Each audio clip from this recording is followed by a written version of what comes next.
কত জনগোষ্ঠীকে ধ্বংস করেছি, যাদের বাসভূমিতে তারা চলে, তাও কি তাদেরকে সুপথ দেখায়নি? নিঃসন্দেহে এতে জ্ঞানীদের জন্য নিদর্শন আছে।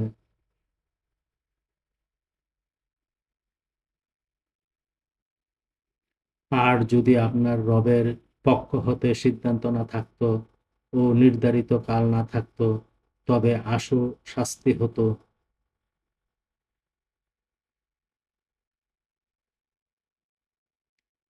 আপনি এদের কথায় ধৈর্য ধরুন এবং